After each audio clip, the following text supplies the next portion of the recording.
In today's video, I am going to teach you how to delete Google Meet account. To start, open your web browser and go to your Google account page. On screen, you should see a Google sign-in area or your account settings, depending on whether you are already logged in. Once you are on the Google account page, look for the left side navigation menu. You will want to click on a section called Data and Privacy. This area controls how your information is managed and how you can review or delete data tied to your account. After you click Data and Privacy, the page will change and show you privacy and data-related settings. Now you should scroll down.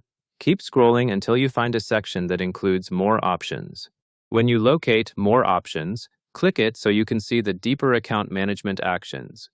As you continue, you will come to an entry that says Delete your Google account. Clicking Delete your Google account is what moves you toward the next stage, where Google asks you to confirm what you want to do. When you select Delete your Google account, Google will guide you through the steps needed to permanently remove the account. At this point, you may be prompted for confirmation or security checks to verify it is really you.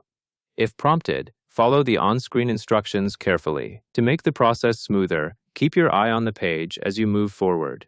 Confirm you are still working with the intended Google account, and read each message that appears before you proceed. When you finish the confirmation steps and the deletion request is accepted, your Google account and related services will be scheduled for removal based on Google's process. And that covers everything you need to know.